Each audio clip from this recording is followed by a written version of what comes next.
ایسا نہیں ہے، یہ ازل سے باتیں ہو چکی ہیں۔ اب نبی کریم صلی اللہ علیہ وسلم نے کتنی نمازیں صدیق اکبر کے پیچھے پڑھی۔ اب عمر کون ہے؟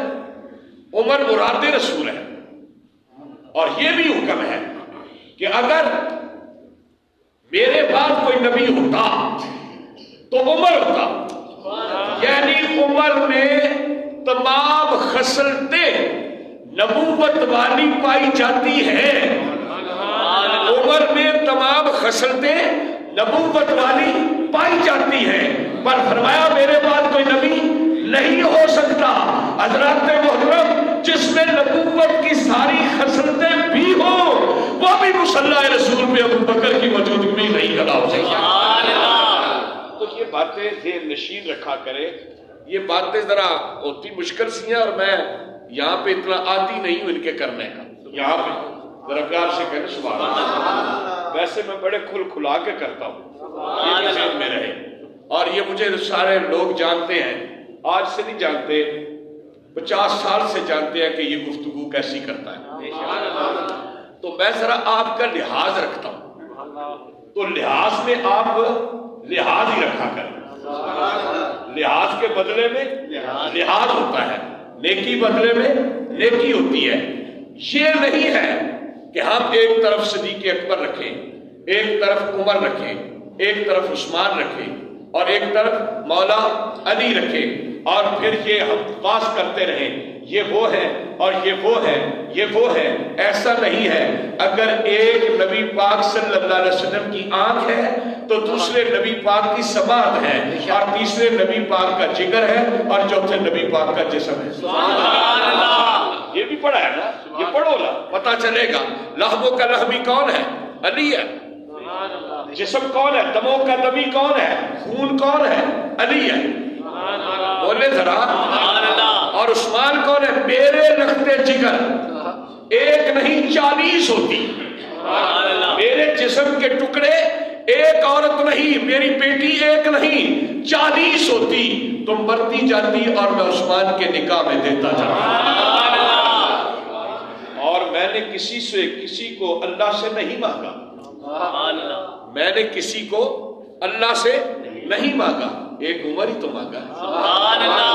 اب آپ انتخاب کریں کہ دعا مصطفیٰ ہو، اور اس دعائے مصطفیٰ میں مانگ عمر رہے۔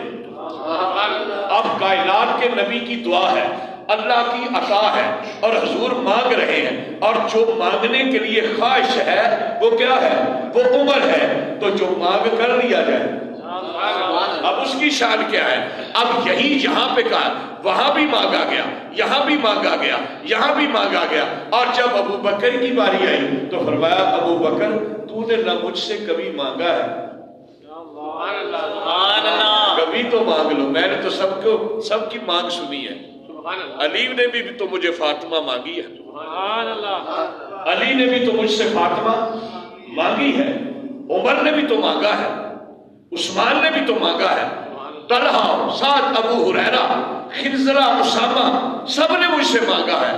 ابو بکر تو بھی مانگ لیتا، تیری کبھی خواہش نہیں ہوئی کہ میں بھی محمد سے مانگ لوں؟ پیار سے تو عرض کی یا رسول اللہ خواہش تو ہے، دل تو چاہتا ہے، لیکن مانگوں گا نہیں، تو نے مجھے دیا ہی ہے، کبھی لیا نہیں۔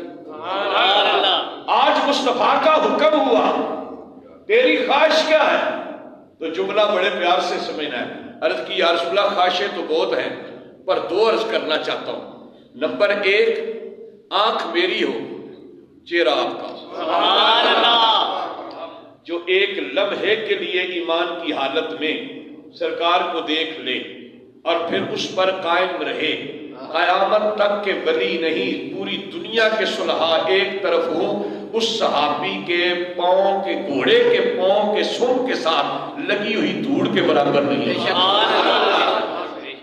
گھوڑے پہ، جس پہ وہ گھوڑے پہ سوار ہوتا ہے، صحابی جس گھوڑے پہ سوار ہو، اس گھوڑے کے سموں کی دھول کی قسم بھی رب اٹھا رہا ہے۔ والعادیات ضبحا فالموریات قدحا فالمغیرات صبحا فأثرن به نقعا فوسطن به جمعا۔ یہ ساری قسمیں کون اٹھا رہا ہے؟ یہ اللہ اٹھا رہا ہے۔ کس کی نہیں, سبحان اللہ, گھوڑے کی نہیں, گھوڑے کے سوار کی نہیں. گھوڑا جب دوڑ رہا ہے اس کے سم سے جو مٹی اٹھ رہی ہے, جو وہ آگ سی پتھروں سے لگ کے اٹھ رہی ہے, اللہ اس کی قسمیں اٹھا رہا ہے. تو یہ شان ہے میرے نبی کریم صلی اللہ علیہ وسلم کے غلاموں کی. اب کیا ہے, یا رسول اللہ نظر میری ہو, چہرہ آپ کا ہو, ہر وقت آپ کو ہی تکتا رہا, یہ خواہش ہے. اور یہاں ایک جملہ مجھے یاد آ گیا کہ نبی کریم صلی اللہ علیہ وآلہ وسلم بیمار ہو گئے. حضور بیمار ہو گئے, طبیعت ناساز ہوئی, تو صدیق اکبر بھی بیمار ہو. اب حضور بھی بیمار ہے اور ابو بکر بھی بیمار. اب علاج ہو رہے ہیں تو افاقہ نہیں ہو رہا. نبی پاک صلی اللہ علیہ وسلم کی طبیعت ٹھیک ہو گئی, حضور کی طبیعت ٹھیک ہو گئی. حضور ابو بکر کا عیادت کے لیے تشریف لے گئے. جب حضور گئے نا تو صدیق اکبر سے چارپائی سے اٹھا نہیں جاتا, تو اٹھے تو ادب سے کھڑے ہو گئے. فرمایا ابو بکر کیسے ہو؟ یا رسول اللہ آپ ٹھیک ہو گئے تو میں بھی ٹھیک ہوں. پیار سے بول رہے نا, آپ ٹھیک ہوئے تو میں بھی, اور اسی وقت ٹھیک ہو گئے. تو گویا کہ جن کی جان جان مصطفیٰ میں اڑی, جن کا مال. اور دوسری کیا خواہش ہے, یہ آج کے دور میں ذرا مشکل ہے, ذرا تھوڑی سی مشکل ہے. دوسری خواہش کیا ہے, یا رسول اللہ مالی و قاسموں کا, یا رسول اللہ مال میرا ہو اور تقسیم آپ کرنے والا. ذرا پیار سے بولو, ذرا گج سے بولو. بیاہ بھی کڑی مڑے دا ہوئے نا تے دیکھا تو انہوں بٹھائی دا جدے تے بڑا اعتبار ہو, تے پھر بھی آخی دا کیونکہ ڈنڈی نہ مار جائے. مسجد دا لنگر شریف تقسیم میں اور آندا ہے نا, تے جڑا کسے نہ اکھاں دو چار کر لوے نا وہ انہوں راہ وچ ہی دے سکتے. اگاں نہیں لینڈ وچ نہیں جاندے بھئی اگے چلے جائیے تے آ ہی جائے گی باری. تھوڑا سا فرق, لیکن مسلمان یہ لنگر کسی اور کا ہے, تقسیم کرنے والا کوئی اور ہے, لیکن اس نے بھی خیانت کی, اس میں امانت کا خیال نہ رکھا. یہ کیسے ہو سکتا ہے کہ مال اپنا ہو, مال کا ڈھیر ہو, مال میرا ہو, اور میں کسی اور کو بٹھا دوں تقسیم کر دیں. یہ کائنات میں صرف ابو بکر ہے کہ مال میرا ہو, یا رسول اللہ تقسیم کرنے والے آپ. یہ کوئی اور کوئی مال نے پیدا نہیں کیا. ذرا پیار سے بول رہے.